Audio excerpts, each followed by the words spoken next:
Okay, good. Well, welcome everybody. Great to see so many of you here, and we are we've had a successful connection this time out after the problems of last week. Just one of those things, but everybody's patience was terrific, and with so many people attending from the people that registered, it shows that we're onto a subject that's pretty important in other people's minds too. So before I move on, I'm just gonna. I just want to make a bit of a statement because Lynn, um, Lynn's the single most person, responsible for the biggest changes in my life, and professional ethics.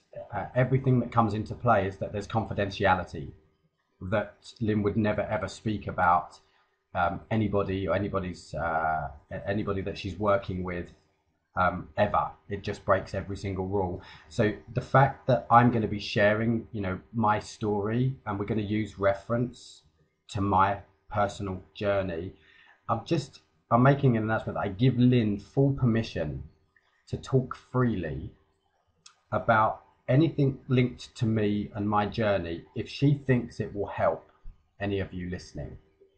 Okay, because the whole purpose of me opening up things that I've done and things that I went through and how I was thinking, and opening up that personal book, if you like, is that it helps a lot of people when they don't feel like they're isolated or on their own, and that actually that my story may resonate with a few of you here today. So I just want to make that clear. It's highly unusual for someone like Lynn to talk this openly about somebody, but I'm giving permission. Okay, so just now we've done sound checks and everything. Lynn, you still there? You can hear me okay? I am. I can hear you clearly. I hope you can hear me. Yeah, that's good. I can hear you fine. Just need to make sure that you're talking with Lynn's strong voice, so I can hear you Okay. properly. So, quick intro then, Lynn. How did you come about getting into this line of work? I was running my own business. My ex-husband and I had 8 businesses running at one time. We were totally stressed out and our marriage was falling apart. I went to Relate for counselling. At the end of my counselling, the therapist said to me, had I thought about training as a counsellor? And I went and trained as a counsellor. During my counselling training, I had to go and have my own therapy. Went to see 4 or 5 different counsellors that didn't really resonate with me, and somebody recommended hypnotherapy with psychotherapy, which is known as hypnoanalysis. Went and had one session of that and was blown away by it and trained in that, and from there I haven't looked back. I carried on training, and I started my training in the early 90s, and I've done a different training every year since. So, So that's basically how I got into what I'm doing. so it's actually seeking help for yourself, then realizing that you actually were good at it and enjoyed it, and then you've developed those skills to work in this field. Yeah, it becomes a passion. Doing this form of therapy, it's not really a job. It's a part of you. You are it, you do it, and it becomes a natural part of you. To do what I do just for money, it just doesn't work. Got You you. have to be a therapist. So you sort of studied different disciplines. You're almost like the Bruce Lee of like the self development world, because you studied lots of different ways of doing things to master each of those. So you've got like psychotherapy, hypnotherapy, NLP. What others were there? Counselling, stress management, belief restructuring, thought-filled therapy. I've studied cellular nutrition to understand how the cells of the body work and how stress affects that. Inner child therapy, which is something I use for adult survivors of sexual abuse. There are so many therapies that all interlink. And once you start working with somebody, you realize that you need so many different tools in your toolbox, because just having one tool, it doesn't fit to help a person find the answers that they're looking for. Right. So it's making sure that different personalities with different issues you've got something that can adapt to their needs, rather than just being like a, you know, master of one particular discipline and being limited by that one discipline. Yes, because everybody is put together differently. So to expect a person to adapt to the therapy that you're using, it won't work. You have to adapt to the person and have enough tools in your toolbox to use with whatever's presented. Okay. Because I know that, you know, one of the big things, certainly that from America, there's this thing called the alpha kind of male, you know, becoming alpha, like dominant as a leader. I think it uses quite a bit of NLP practicing, but it's very much like, you know, saying it loud enough until you believe it kind of stuff, the alpha stuff. But and also NLP, as good as it isn't, you know, it is not going to cover all of the bases for every individual. No, it won't, because based on what your beliefs are, if you can't feel it, you won't achieve it. Because with beliefs, if you feel it, you can achieve it. You can tell your head what you like, and you can keep repeating it. Yet if you can't feel what you're telling yourself, you will not achieve what you're looking for. Get you. And it's fair to say that NLP, it does get great results. You know, I've had lots of conversations with lots of people. I know there's quite a lot of people on here that, you know something about NLP, and it does get great results. But it, you know, as one discipline, it is going to be limited. It does get great results, and there are so many different factions of NLP, and understanding the different parts of it can help in different ways. For a lot of people to understand what NLP is, N stands for neuro, which is the mind, L is for linguistics, which is the language that we use to program our mind, and the P is the programming. So if we understand the language that we use to program ourselves, we can then understand so much more about ourselves. But just to use some of the techniques and hope that perhaps a swish technique or an anchoring technique will work, it may work for a short time, but then it fails. And it's understanding how it only works for a short time, which will help people, and that is all down to beliefs. Got you. Okay, that's great. So, you know, nigh on 20 years experience, you know, lots of different disciplines, and an advocate of self-development, and that you undertake it yourself, constantly working on yourself and constantly seeking more knowledge.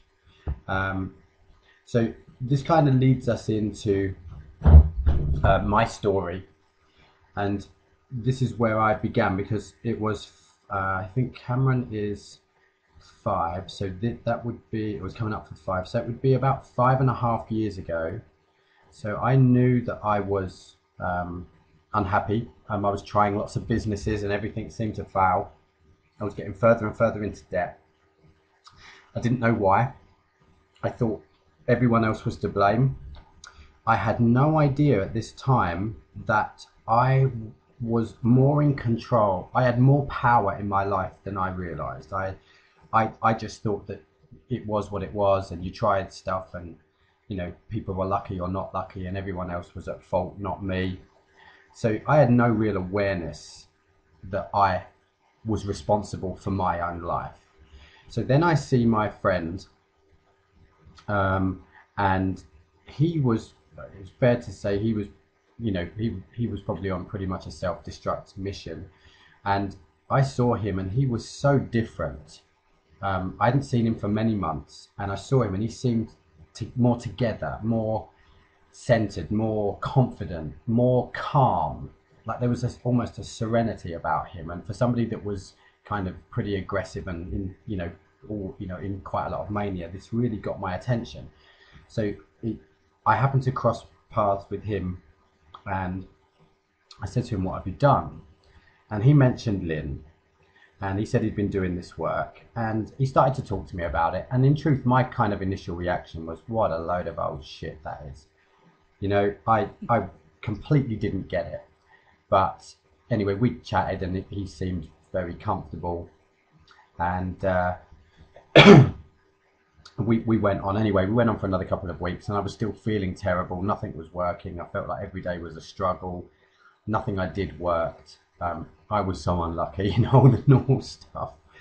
And so I phoned him and I said, that lady, Lynn, that you saw, have you got a number? And he said, yeah, here you go, here's the number. I'm like, right, okay, thanks. And he didn't ask me why, he just gave me the number. So the number sat in my car for another 3 weeks. So we're probably about 2 months down the line from our initial chat now. Still nothing's getting any better. I'm at the end of my tether. Don't know what to do, don't know where to turn to. Just know I want to feel better. So I follow the telephone number. I call Lynn and I book an appointment to go see Lynn. Now, I felt I was in a pretty sorry state at that time. I was absolutely desperate. I was desperately unhappy, scared of all sorts of things, lacked any real confidence. My confidence came from drink and alcohol. I was always, if anybody watched Friends, I was always the fun Bobby of a party. And I sat down with Lynn. Now, Lynn, when you first saw me, I'm taking you back a few years now, can you remember what you thought when you saw me when I came into the room the first time? You're very withdrawn, very, very quiet. Although you said that you appeared to have confidence, you were very, very quiet within yourself, and you were desperately seeking an answer. You wanted to understand what was going on, and you couldn't make sense of how you got to where you were. One of the main things about you is your mind was open, and once you were offered something and you could seek an answer, you were off. You were really quite fascinating to watch, because once somebody gave you an idea on how to find the answers, you were off. And in therapeutic terms, there are seekers and avoiders, and you were definitely somebody who was seeking to find your quest, your answer. That's interesting. So I mean, when you first saw me, I looked like a bit of a sorry rag, really, and pretty desperate. And it's interesting that even though I was in such a bad state, seekers and avoiders, could you just give us just a really easy to understand, like sort of paragraph on what a seeker is and what an avoider is? Because I think like there's a lot of people that are actually avoiders but maybe think they're seekers as well, and vice versa maybe. So I think what's a seeker, what's an avoider? A seeker is somebody who will, if you give them a piece of information, they will go and research and look and want to find out what it is that you've actually told them, and then they will seek even more information, constantly looking. They're like a sponge, soaking up information. An avoider will hear the piece of information and say, oh yes, but I know somebody who did that, but it didn't work for them. So they will avoid opening themselves up to looking. Or does that make sense? Yeah, absolutely. And also they could, I remember one of the things that I used to do was I would use the term, yeah, I already knew that. Yeah, that's an avoider. That's an avoider. Their mind's closed. Yeah. Yeah, So their mind's closed. They think they know it, but with everything, there is always a minimum of 2 ways of looking at something. Yeah. Even if you already know it, there will be another way of knowing it that you haven't discovered yet. And so it's just trying to stay in that zone of constantly being open to learning more. And in order to do that, in order to truly do that, you'd need to subjugate your ego. That's right. In a way, the saying, if you always do what you've always done, you'll always get what you've always got. So if you're a seeker, then you will seek another way. An avoider will just say, well, that's the way I do it. And then you'll get the same response every single time. Yeah, it's interesting. So I think for anyone listening now, I want you to take a mark, because I know that for me and my like my business life, if you like, I've got my emotional life that took pretty much 5.5 years ago took the turn, and my business life was actually about 2 years ago. and think about where you were 2 years ago and where you are now. How different is it? And if it's not improved greatly, then that would mean that you need to maybe stop avoiding and maybe start to seek a different way and being open to different ways of thinking. Because I've had a couple of interesting conversations the last few days, and I think that it's by one of the biggest things I noticed is by becoming much more open to just learn new ways of thinking. Everything started to alter for me, So, Lynn, when we first started working together, and obviously it was up and down for a lot of that time, what would you say was one of my worst traits? Can you remember, like, one of the things that you knew was restricting me from moving forward? It was fear, facing your fear and looking at it. You would go around the houses trying to avoid looking at your fear. Yet you'd take on new information, but confronting what it was that was holding you back and taking a good look at it. You would look to avoid it. Right. So I was actually into pain avoidance as much as possible. You were. So, so it probably took a lot longer than it should have done. Yeah, it did. It's funny. We're going to get onto bits about The Secret in a minute, and I know that Lynn's patience with me has been incredible, because I have to say that as much as I was a seeker, I was also a right pain in the ass when it came to confronting any big fears. I really refused, sort of point blank, to look at them if it was too big a deal for me. And actually, we've got a question up here. Can you say what your fear was, out of interest? Yeah, absolutely. I think that's a great question. My biggest fear was looking foolish. I didn't want to look foolish and make mistakes so I could be ridiculed. Fear of not being liked. It was always more important for me to be liked than it was for me to be truthful. And I had a big fear of success as much as I did failure, because it meant that I was going to be seen more by people. It meant they could judge me more, and I was scared of that, being judged on any level, or anybody having a negative opinion about me. And that also led into fear of public speaking, because again, there's 100 people in the room. I thought my brain would immediately go to, they're probably thinking I'm a right twit and this is a load of rubbish and they probably don't like me. So do you want to expand on that at all, Lynn, or is that pretty much nailed it? Yeah, that's nailed it. Do you remember when you started working for a company where they were doing lots and lots of presentations? Yeah, I do. And there was a particular guy that really, really upset you. Yeah. Because he was so confident on the stage, and then you had to go on and present with him. Yeah. Perhaps if you recall and describe some of that, that might help people to understand, what was going on for you. Yeah. Actually, that's probably going on. That's probably going to get like a bit deeper. But let's see how it goes, and then you can all just tap in the box if that makes sense. But one of the things about this particular guy was in one of the companies where I first joined, and I hated him. He really, I found him repulsive and egotistical and pretending to be the big I am, even though I could see that he wasn't really that confident. And he was very showy, wanted everybody to see him as being amazing.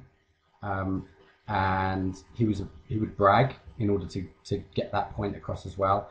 And so he would be up on stage presenting. He had muscles. He was, he'd worked out at the gym, so he looked physically good. But I just saw him as, I didn't see him as what he was trying to pretend to be, and he aggravated me. It really annoyed me, and he annoyed me. And what actually transpired as I started to do more work with Lynn, is what he was reflecting back to me was traits in myself that I didn't like. So everything that I was looking at within him, and it was aggravating me. He was aggravating me quite, violently aggravating me. He was doing nothing more than reflect back at myself the traits that I didn't like about me. And so that was like, as Lynn she kept pulling a mirror up to my face. Every time I'm talking about this guy and all the things he was doing, she kept holding her hand up, mimicking a mirror, which aggravated me. And because in the end, it was a sort of standing joke, because I kind of said to Lynn, so you're saying it's all my fault then? And, that was like a huge, interesting time, because I did have all of these fears. And what I found was the people that were annoying me the most, that I was having the strongest reaction to, were actually reflecting all of my insecurities back at me. Was that about right, Lynn? Yes, it was right. And do you remember when you actually did the presentation and he came and complimented you? Mm. Yeah, he did. And, the thing is that him and I were actually a lot more alike than I ever wanted to admit.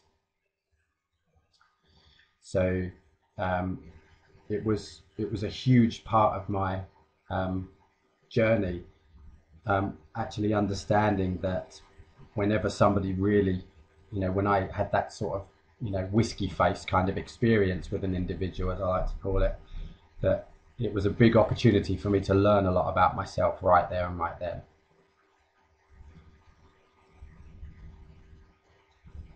Is there anything you want to add to that?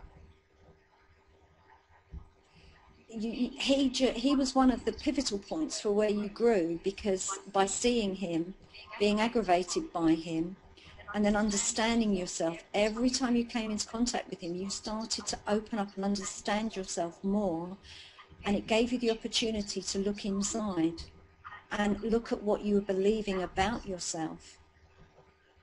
And from there, that's where you really grew, because within that environment, you had to give more and more presentations, and you became more open and more truthful. And you just got up and you allowed yourself to be you. Yeah. Once you allowed yourself to be real, that's when you really started to change and grow. That's so true. And what we actually discovered, although I didn't really know, I couldn't express it in the beginning, but after Lynn questioned me a lot, was that we could get this information, that she got these answers out of me. And what I was actually looking for in truth was the confidence to honestly express myself. Now that you might need to think about that, really think about that for a second, because it's much more difficult than one might believe to honestly express yourself. Now I'm not talking about total freedom, because you've got to have consideration for people, and I'm not, an evil man. But to honestly express myself without fear of retribution or worrying about what anybody thinks of me, knowing that I'd always want to come from a good source, by the way. I'm expressing myself honestly, but I don't mean I'm killing anybody. I mean, I'm expressing my true feelings. Mostly they're pretty good. That was actually what my ultimate goal was in the end, wasn't it, Lynn? Was just to have that confidence to be me. In NLP terms, that's called congruence. To be congruent with your heart and your head, and to be real. Yeah. And I think one of the other challenges for me is I'm in NLP terms, I'm kinesthetic, which is a feelings person. I'm emotions and feelings. And so it was also trying to harness and manage those a lot better. To explain a bit more about kinesthetic, kinesthetic is when your mind processes through your feelings, and the language that you use will be emotional language. So if you're talking to somebody, you will need to be able to understand what they're feeling in order for you to take your feelings internally and communicate back. Yeah. Does that make sense? Yeah, makes complete sense. Makes complete sense. And it is a great thing to have. I think like being somebody that processes through feelings is really cool, but it's also taken a lot of managing. because I can react. And so it's about managing that reaction and giving myself the time for that to just process through my body and get some order to it. I see my children are both kinesthetic. So it's great that I've gone and done what I've done, because I'm going to be able to lead by example for my children. And certainly Cameron, my son, is very much a feelings boy. He lives for his feelings. So yeah, the experience with that guy was huge, because all of those fears that I had to come past, and that pain avoidance. And one of the other things, which I'm sure you'll agree with, Lynn, is I hated to be told what to do. Yes. When I used to send you emails with bits from The Secret, which were opening your mind, the responses that I got, I can't even say the words that you used to write in response. Lynn would send me stuff from The Secret, and if anybody's been around me for any length of time, I've had a real sort of love-hate relationship with The Secret. And she would send me like quotations and philosophy from The Secret, and I'd literally just reply with what begins with F and ends in off. That's probably as much as I can tell you. So I wouldn't really pay any attention to it, because I was literally I think, and this is probably a good time to bring this in, The Secret, because I think that one of the other things is that it's a misinterpretation by the masses, in fairness. So The Secret kind of alludes to the fact that you just sit there and think, oh, I'd like £20,000 in my bank. I'm just going to wish it enough and then it will appear. Which is, of course, complete and utter tosh. And I'm sure, Mr. Kincaid would concur with that completely, who's on tonight too. So, Lynn, just give us what's the real truth with The Secret and this whole law of attraction thing? The law of attraction is based on your energy, not on your mental processing. It's about what you feel and what you're going to achieve and give. You may want £20,000 or £100,000 in your bank account, but the universe won't give you that. It will give you what you want emotionally. So if you emotionally want to be successful and give value to other people through feeling, then it will provide. And I think the place that you were at when you were sending me the rude messages back was when you were desperate for money and you just wanted money in. And it doesn't work that way. It comes from a feeling place. So if you believe that by having a lot of money, you're going to give something back to the universe, you're going to help other people. It's like with you now, it's through value. What you learn, you want to teach others and give value, then money will appear. So it's based on energy, not on thinking. It's based on your feelings. Yeah, absolutely. And the thing that I notice, and I think that this is one of the things that does make a difference, is that by getting into activity, getting into action, and working on your belief systems, so you end up removing the struggle, resistance kind of evaporates, because you just get that feeling that it will just be. Everything kind of becomes a much more fun experience, and things just start happening. Things just start to go your way, as if by magic. Of course it's not, but would that make sense, Lynn? Yeah, it does. It's like if you feel it and believe it, you can achieve it. Ooh. So belief systems we've talked about, and of course my belief system when I first came to you was very negative and lacking any kind of sort of confidence or self-belief. So what shapes our belief systems? What is the thing that kind of puts us into certain mindset frames? Okay, if we imagine ourselves like a computer, we've opened lots of files within our mind that tells us how to act or react. And between 0 and 7, everything we learn comes via our senses. If if you've got children and you see them as young children, and watch how they respond. I mean, Cameron is an amazing example of belief systems. If you hear him, his voice tonality is based on your voice tonality, because he knows how to use positive voice, excited voice, or I better be quiet and be good voice. And if you listen to his voice, it's based on yours. So he's just absorbed everything that he's learning through what he feels by being near you.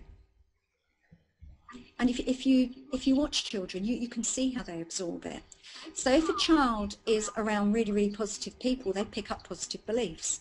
If they're around people where there's negativity, then they will pick up a negative belief. But what a child's looking to do when it's establishing its belief system, it's learning how to act. It's learning how to know how to be in the world.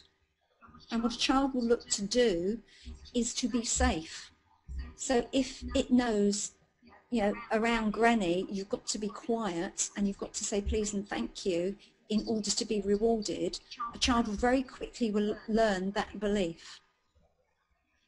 And so between 0 and 7, we learn everything through our senses. From 7 to 14, we start to put logic in and link them together.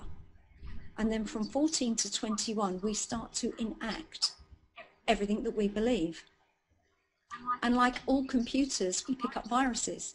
We may have learnt something that's totally negative and destructive, and we keep repeating a negative pattern. And as we've got into logic, we can see the negative pattern that we're repeating over and over again, yet we don't quite know how to break it. And that's where belief pattern restructuring comes in, because the unconscious mind will adopt that belief and it will keep enacting it until you rewrite the program. Got you. So when you're saying about like children will just want to be safe and comfortable and rewarded, so would this be a good example of belief system structuring at an early age and then being rewarded for it? That if the parent has a negative belief system, that the bond, when the child exhibits that same thought process as the parent, i.e. makes a negative statement or believes in a negative thing, the parent would then reward the child with more attention or affection, or a comment like, yeah, you're right there, son, we know the truth, don't we, or something along those lines. So it would be a reinforcing of the adult's opinion, that the adult then rewards the child with some affection or attention. Yeah, the adult, depending on which parent it is, yes, the adult will reward the child. And if it becomes part of the structure and of the family, then it's unconsciously adopted and acted upon. Go back to the Alf Garnett structure with his negative racist ways back in the 50s and 60s. That's what that family grew up believing. It's quite easy to see how belief structures were formed then, and it is quite a good example. And that was how it was thought until life started to change and new belief structures were put in place. Got you. Okay. So obviously most people, like me, I mean, I was 34, 35 years of age. Apparently I'm 40 now. Someone said I was 40 at the weekend. I'm not sure that's true, but I didn't know about any of these belief systems that were in play. I had no knowledge. So in that sense, it's not anybody's fault, is it, that they might find themselves, in a really difficult situation and have no idea how to solve it? It's nobody's fault. Our parents only knew how to bring up children based on what their parents had shown them. Just like you as a parent, if you hadn't have learnt what you learnt, you would have repeated exactly what your family had shown you to a greater or a lesser extent, because that's what you have been shown to be right and be real, and that's how the structure works. It's only as we educate ourselves and start to look at what's going on, we start to question, do we want to repeat that and let another generation do that again? Yeah. So, and the funny thing is that the the more you learn, the more you realize that the blame actually doesn't exist. It doesn't exist. It's not your fault. You don't know any different.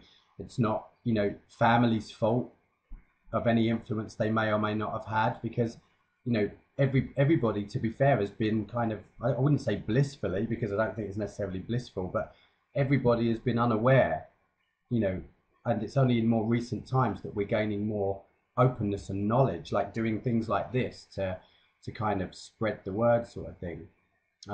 So in that sense, blame doesn't exist. In it going back through any of the generations, it's not their fault either. No, it doesn't. It was quite interesting with my son as I was going through my training and realizing what had taught him. I was constantly saying to him, "I'm really sorry. When I taught you that, I didn't quite know what I was teaching you. I need to teach you in a different way." And I would apologize for what I'd done. And he got to a stage where I would go to say it again, he'd say, "Mum, shut up. You've told me that over and over again. Okay, I get it." And I found myself apologizing so much to him because I didn't know what I'd taught him. I was just teaching him what I'd been taught. Yeah. And my parents had taught me what they'd been taught. So there is no blame. It's just learning. Yeah. Yeah, everything is a chance to learn and grow. Absolutely. Absolutely.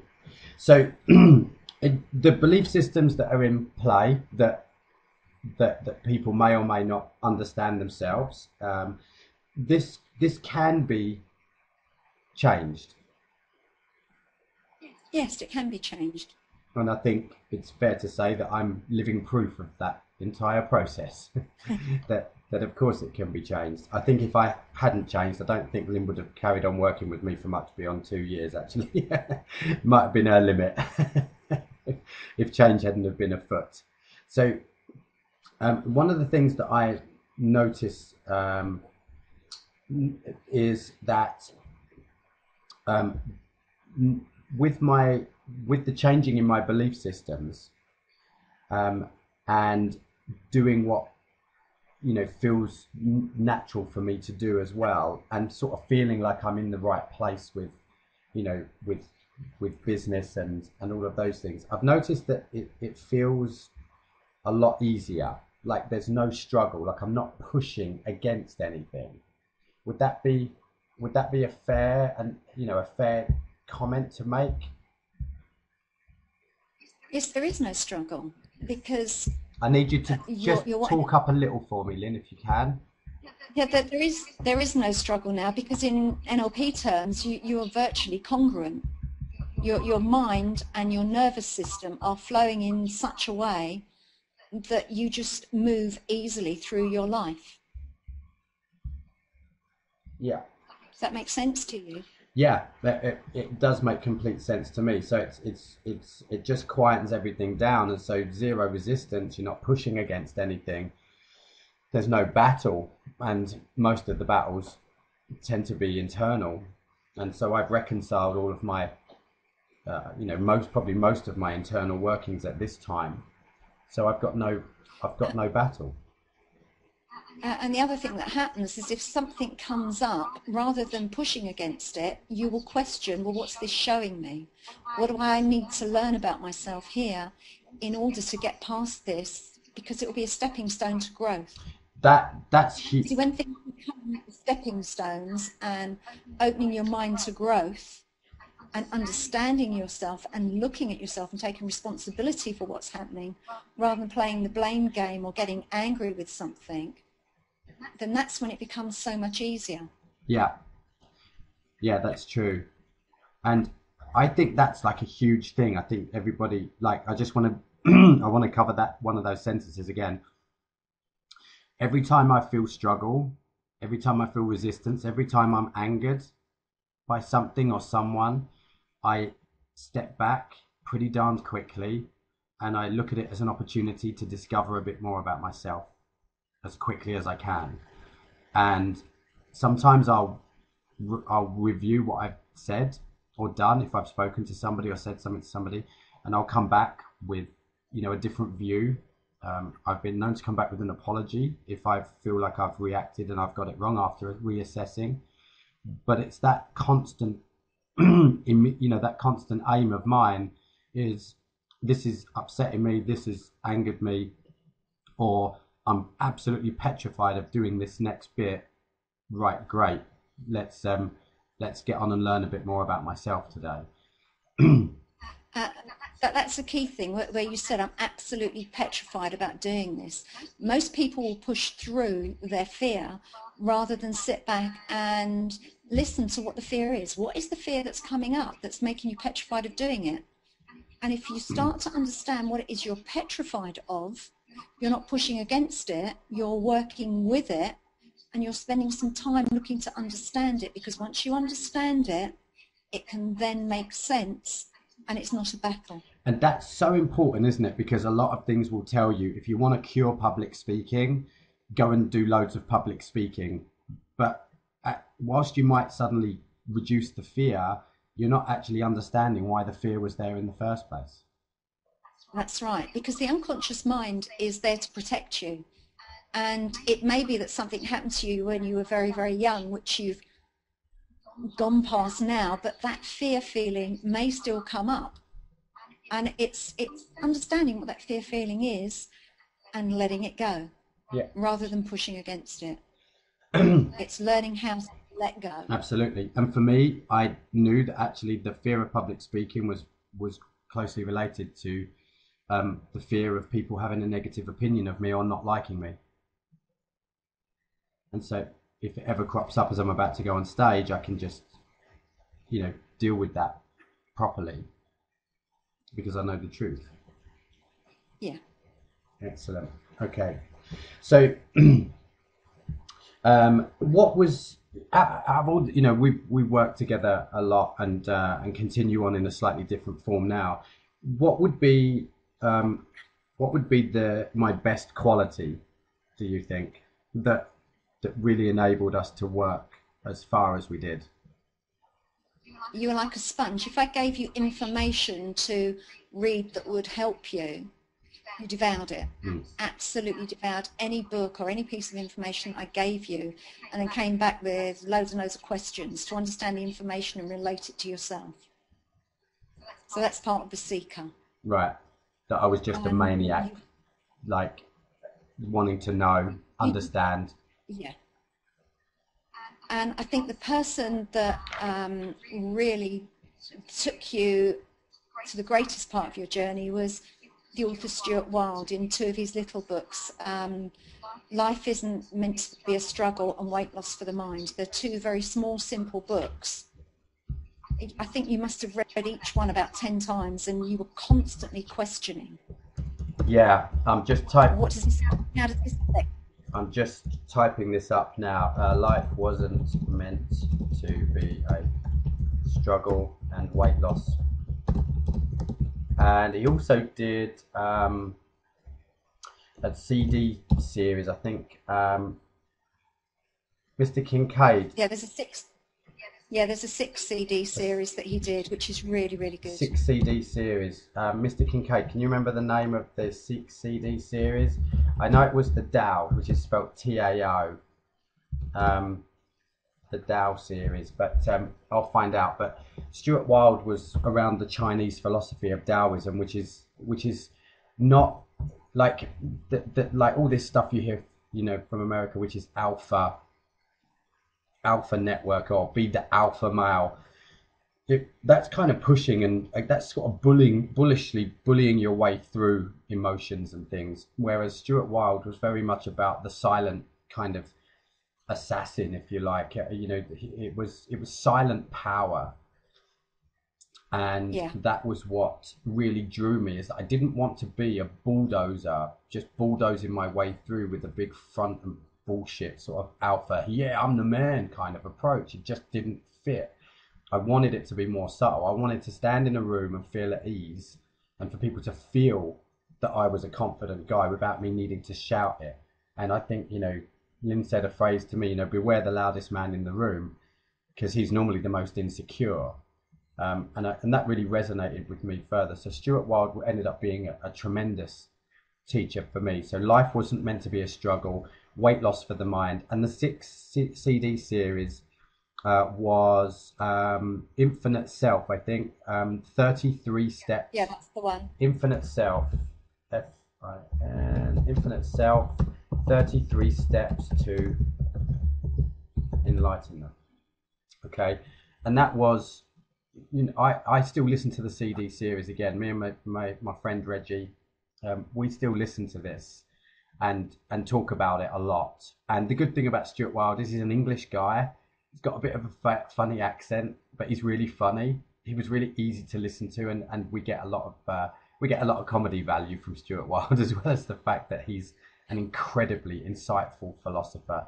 And you know, they would be like for me, the best places for people to begin to quieten the mind and just start to work towards an inner calm, an inner peacefulness that at the end of the day will facilitate whatever success you decide you want, because you won't be panicking, you won't be pushing, you'll just be flowing towards whatever you're looking to get to. So yeah, great. And the other thing that Stuart Wilde was that he was a very, very successful businessman and made millions and was really unhappy. So he let it all go, went off travelling with just the money he could carry, and then he started again, and his books were the result of him just letting go and then going off on a spiritual quest to understand himself. Yeah. And then he made, I think, 10 times more money than he had before he let the money go. Yeah. But for him, it wasn't about money. It was about happiness. Yeah. And another interesting one: if you're not enough without the money, you'll never be enough with it. Yeah. I always kind of like that one. And my 10 years, you know, effectively up to this point, my 10 years has been like, honestly, I've hated some of it, haven't I, Lynn? Yes. I've really resisted. I've really got angry. I've hated some of it, but now I look back, you know, I made it harder on myself by resisting a lot of it. I wouldn't swap it for anything because it taught me every lesson I needed to learn. You know, even the bad times was always an opportunity to learn something more. And I think the moment I feel like really unhappy or really like I'm not at ease, like my gut is like uncomfortable, you know, when you get that feeling like something's wrong, or I'm feeling nervous and I don't know why, I kind of immediately say, right, there's obviously I'm about to go through another transition of some description. I'm about to learn something else and get further forward. Because I used to go to Lynn and I'd sit down in the chair, and this was exactly how it went. She'd say, hi Jay, how are you? I say, I'm not good at all. I don't want to be here. To be honest with you, it was all I could do to knock on the door. I don't like you very much right now, and I really do not want to sit in this chair. Lynn would smile and say, great, lay back. And we knew that, because Lynn always knew that that was the time that she would use the hypnotherapy and get past my resistance, because that's when it could be broken. And it was at those times when I didn't want to be there that the best work was always done, and that I had the biggest shifts in belief system and belief restructuring. Do you want to add anything to that, Lynn? No, for most people, you know, when you're resisting, that's the point. It's like a tipping point. You can either resist and stay stuck in the loop, or you can look at what's going on. It's a bit like having a piece of glass in your shoe. It's hurting, and you can either take your shoe off and have a look to see what's in there, or you can carry on walking. If you take your shoe off, you've then got to see the damage that the piece of glass has done, and then pull it out, and then the healing can start. Great. So now I'm conscious that that we're timing. We're just pushing towards the hour here, and I know it's late for everybody. So can everybody just type into the box that we're going to cover a couple of last bits here, but can just everybody type in that, you know, has what you've heard been useful to you? I want everybody to leave. You're about to get some other help with a couple of tips and things as well. But has this made a difference? Would you say that this was you know, you're going to leave with some new insights, some new ways of moving forward. Okay, I've got loads coming up on here, Lynn. Definitely, yes. Great webinar. Thank you, Rachel. Mike, Judy. Hi, Judy. Mr. Kincaid. Exactly. Great. Yeah, all good. Yeah, and people are, and they're getting a lot. They can relate to what I'm saying. Good. Okay. So now we've got there's a couple of other points, but what should we do? Lynn, conscious.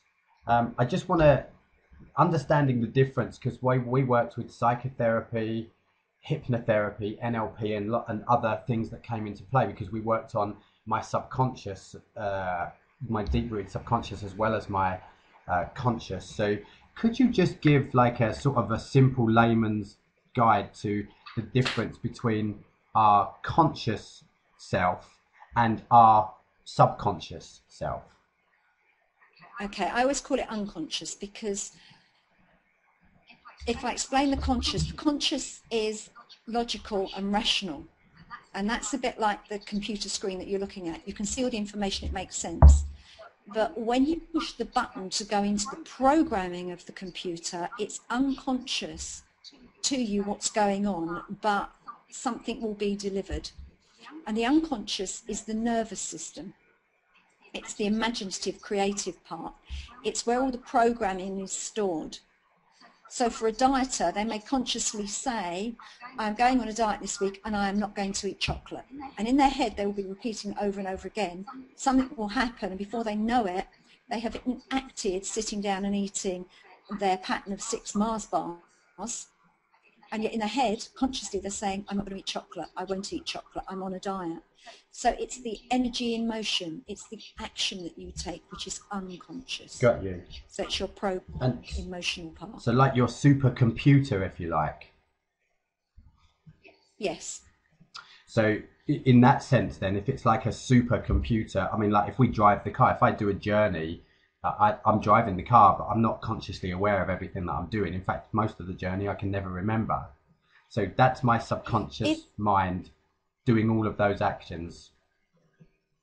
Yeah, it's programming. If you think about the very first time you got into a car and you looked at everything, you had so many pieces of information to take in. You had 3 pedals and what they did. You've got a steering wheel, you've got indicators, you've got lights, you've got a mirror, and you need to mirror signal maneuver. And all of that information on that first driving lesson is totally being absorbed by your conscious mind. You have to repeat something over and over again so it becomes a pattern, and it becomes unconscious learning, so that you do it without thinking. The reason we have unconscious learning is so that we do things automatically and we use less mental energy.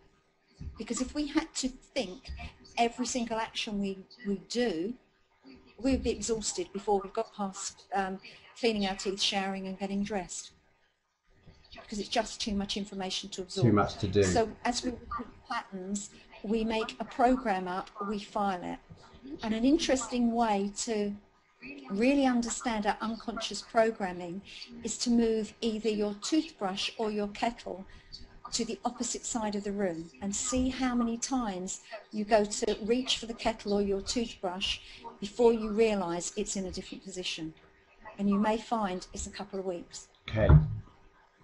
And so I know that, like, for me, I kind of have this dialogue between my conscious and unconscious mind, that I'll get a twisting of my gut, or just a nagging feeling in the body that something's not right. I won't necessarily know what it is, but it's kind of alerting me to the fact that I need to become consciously aware of something.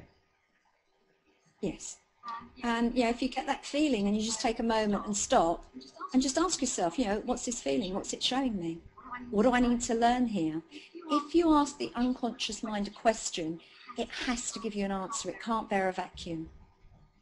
So if you ask open-ended questions and wait, it'll be like a deja vu moment a bit later on. Something will come into mind, and it's a bit like a domino effect. You start to make sense of things. So people could actually start practicing this sort of unconscious mind stuff by asking themselves a question, or asking for something to be shown to them. How would they phrase that and a question? How would they phrase a question to themselves? With how? Okay, so if something was going on and you were getting a feeling, it's, what is this feeling? How can I understand it? What is it I need to know, understand, or feel that would allow me to move forward? And just leaving that open-ended in your mind, and very shortly you would start to move in a different way. Something would come to you. It's a bit like, when you lose your keys and you're walking around and you get really angry and you can't find them. If you stop and sit down and say, I need my keys in the next 5 minutes, could you show me please? And just stop for a moment, you'll find them very, very quickly. Okay, got you. Good. Okay, so does everybody understand that sort of conscious, unconscious part of ourselves? Just yes in the message box.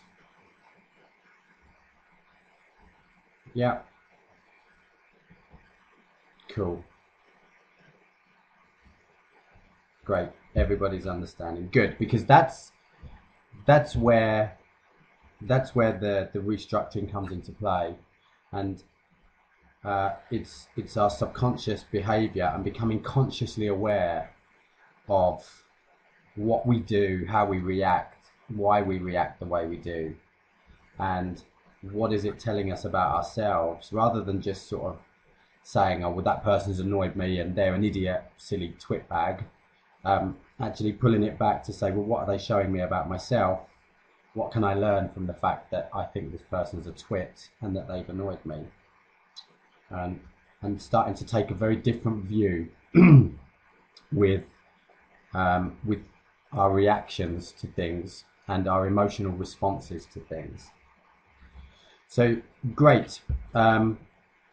Now, Lynn, I think it's fair to say that a lot of people look for a quick fix with anything, really. I think, get rich quick. That's why these, the peddlers of the get rich quick crap make so much money, because they're playing into, human psychology of getting a result without doing the work.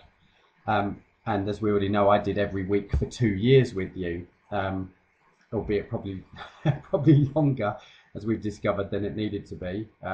But essential for me, because that was what I was resisting. So do you have like a quick fix, something that people can maybe start to do that would be easy for them to implement on a daily basis, where they would start to see a recognizable difference in how they were feeling, which would then add to getting more activity going? One of the quickest ways to start changing your beliefs is to hear how you talk to yourself. Is perhaps if you're approaching your work and yesterday you didn't get a sale and you're saying to yourself, well, I didn't get a sale yesterday, I don't know if I'll get one today. Oh, this stuff is really hard. Think about the program that you are teaching yourself. Oh, yesterday I didn't get a sale. I wonder if I'll get a sale today. This is hard work. Nobody would want their work to be hard. And if that's the way you're talking to yourself, you are mentally programming yourself with your language. So it's to start to become aware of the language that you use to speak to yourself. So if you find that you are telling yourself, well, this is really hard, it's about learning to rewrite the program. So if you've heard yourself saying, this is hard, then the next part of the phraseology needs to be, yes, this was hard then, and now I'm going to find an easy way. What you're doing then with your verbal structure is restructuring the belief that you have had in the past. So yesterday, then, it was hard, and today I'm going to find the way to make it much easier.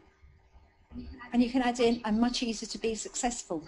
So it's to start listening to your language. And if your language is negative, then please change it to a positive. So you are sending your mind on a destination that is positive and creating a new belief structure. Got you. Okay. So I think that I just want to go over that again, because it's the beginning of really starting to notice ourselves. Yeah, it's starting to notice how we say something, starting to notice when we got aggravated by something, or starting to notice when something didn't go our way. What language are we using? And I mean, without going into body language, of course, that would come into play as well, because that's a big telltale sign as well, Lynn, isn't it? Well, it will do, because your nervous system will have felt something that goes with that negativity, and your whole nervous system will be enacting something.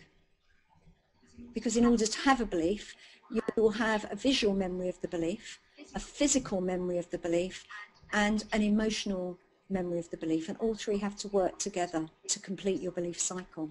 So in order to break the belief cycle down, something needs to change. Okay. So really start to notice that the patterns and what you're actually saying with different things going on in your life. It will be it will start to make a big difference to how you're viewing things. Because if you keep saying something's too difficult, of course it's going to be too difficult. It will constantly be too difficult.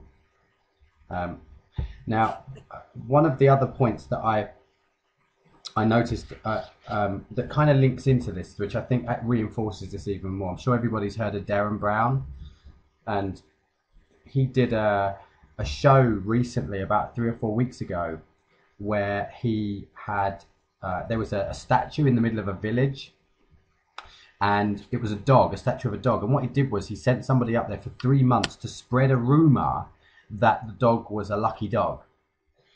And he wanted to see, could he make a town lucky?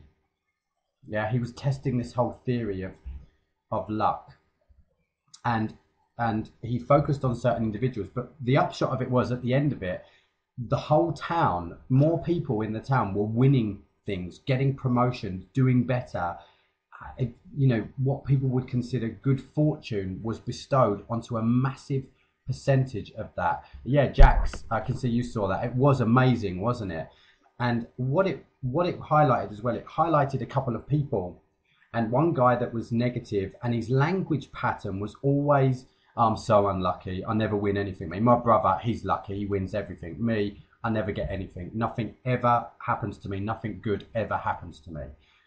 They followed him for a day, and I think it was a whole day, and he missed so many opportunities to win something or have some good fortune, like literally walking past notes on the floor, or not stopping to do a survey with a woman where there was a guaranteed prize. His language patterns dictated giving himself the opportunity for something to happen in his life. I had another woman who said she was always lucky, and no matter what she did, she seemed to win. But her language pattern meant that she was much more open to people. She was much more helpful to people. She put herself out there with activity and action, and she would literally do some. She would give of herself even when there wasn't any real reward, because her attitude, her language patterns were so much more positive. She would just literally try and help somebody, and because she was out there doing it, it then led to good fortune, and great things started to happen to her. And it was so, her language patterns were positive, his were negative, and they were both living the life of their language patterns. And the guy that was negative in the beginning, ended up changing. They showed him everything that he'd been doing, everything that he'd missed. He then worked on and changing that belief system, and suddenly everything started to happen. He started to get more luck, better things started to happen in his life. And I know that there's quite a lot of people here saying they saw the program. That was huge, bigger than I think anybody could have thought. And Lynn, I don't know whether you saw that particular episode of Darren Brown, but is there anything you want to add Yeah, I did. on what I've just said? Well, it was just really, really clear how you think and how you talk to yourself will create the outcome that you have in your life. And the guy that was really, really negative didn't really understand that he was verbally creating his pattern. So he was telling himself over and over again, I'm unlucky, I'm unlucky, I'm unlucky, everyone else is lucky, but I'm never lucky. And he was creating his own belief because, you know, through NLP terms, his linguistic programming was dictating his life, just for the same as the lady that was positive and who was always lucky. Her linguistic programming was dictating her life. So how you talk to yourself is extremely important. Perhaps a really good exercise to do is to sit down quietly for 10 minutes and just write at the top of the page, I am, with a question mark. And then, as if you're writing a shopping list, just write down everything that comes into your mind when you think of I am. And it will be quite an enlightening experience to see what words that you actually write onto the page. You will have negatives and you will have positives. And just become aware of the negatives that you've chosen to write down about yourself. And perhaps we'll work further on that on another webinar. Yeah, absolutely. Absolutely. So, guys, I think like there's been a lot of information, and the thing that I really want to stress to everybody is that the information that's come out tonight, I know there's going to be people that are going to go away sort of almost blasé, like, you know, that there wasn't anything of anything that could significantly alter anything in their life. I think the thing that I really want to stress, coming from personal experience going through this whole process, is that what's been shared tonight, whether you think you've heard it before or not, is more powerful than I think anybody realizes. And I think the one thing is, if you go and find that Darren Brown show, the Lucky Village show, because if anything cements more, it was that test that he did in that TV show, just how important all of this stuff is, that our unconscious belief system shapes our conscious world in more than we could possibly fathom. So I just want to, you know, take away just huge amounts from tonight and really, you know, start to think about how you're responding to things and start to question why. So what I'm going to do now, obviously we've got a couple of the books and everything, and what I want to do now, Lynn and I are working on some really cool things, and what I'm going to say to you now, for those of you interested in going further, Lynn and I are putting together a test group. Okay, now this is called Belief Restructuring. You'll find it at mlmedge.co.uk/belief. Now, what we're going to be doing is that's going to include a personal session with Lynn and I, and like a one-on-one, and then it's going to be a group session where we're going to go even deeper into belief restructuring and working on altering your unconscious programming in order to benefit you, so you start the journey of more freedom in your mind, less resistance, more relaxed, enjoying things more, and ultimately leading to better results, because when your mind is relaxed, then you start to get more from the whole process. So it's mlmedge.co.uk/belief. Now, there is a cost for the beta group, and we've deliberately done it with a cost. And Lynn, if you want to just make sure that this is right, but when you're going to be doing work, there is an association in getting the value out of it and actually paying something towards it. So we did look at doing something for free and just bringing in a beta group, but we felt it wouldn't deliver as much as if somebody had actually decided to commit with a small payment. And bear in mind that Lyne is sort of, you know, £70, £80 an hour. You're going to be getting a one-on-one session and a group session. Plus we've got an audio, a 12-minute audio that we're going to want you to listen to every day. And it's going to be monitoring with you in a private, secret, closed Facebook group.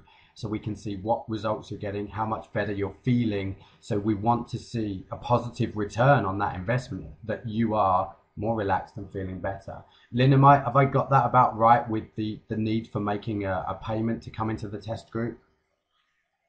Yeah, there needs to be an exchange, because if you don't value what you're getting, that there's no exchange. And yeah, if you've got to pay for it, then you're going to want a result, and the result needs to come from you with your commitment emotionally as well as financially. Okay, great. So there's your full name, your email address, telephone number. You need to tick that yes, you can afford the £97 one-time payment for the beta test group, which is going to be a personal session, a group session, and the audio that's been recorded that you're going to listen to every day. And we're going to be monitoring how you're getting on and keeping a track of your results. And we want to know exactly what's happening to you. Then there's a great question at the end. Okay. This will then give you, this will give us a good feeling. Now we are only looking, there's, over 50 people on this tonight. We're only looking for half a dozen people. Okay.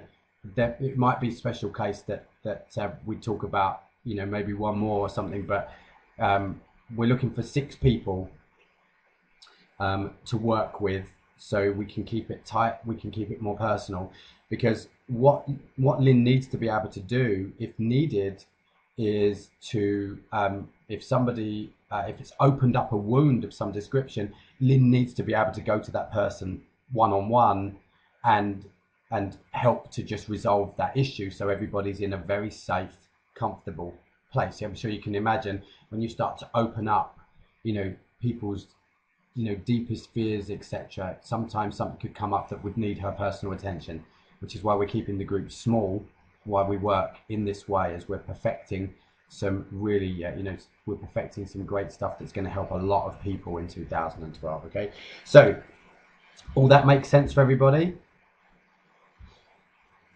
Cool. So, well, just tell me in the chat box, everyone. Do you want to stay on for a bit? Do you want to stay on for a bit longer? Do you want to type some questions in? Do you want Lyne to answer some live Q&A? Just let me know if you want. Lyne, are you okay to answer some questions if everybody wants to stay on a bit longer? Yeah, that's fine. Okay. Ania, that's fine. Okay, Bug, no problem. Cool.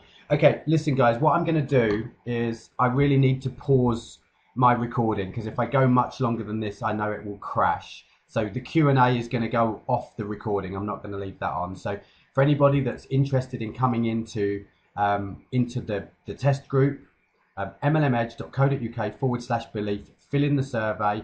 We know we're going to get a ton of them filled in. Lyne and I will be going through them over the next couple of days, and then I will let you know, at least for, as a courtesy, always I'll let you know if you've made it in or not. But you guys need to go there. We will probably be sifting through them through Tuesday and Wednesday, and then probably selecting the 6 by then. So you just need to go and fill this in as quickly as possible. And mark your name down, and then we will obviously give you a call and let you know that you're in, and we'll arrange how you would make that payment, and then we'll be starting to run with this. But what we're looking to do is get this in before Christmas. So if anybody would like to this kind of support and training, I guess, before Christmas, then obviously this is perfect for you. Okay, let me just pause the recording.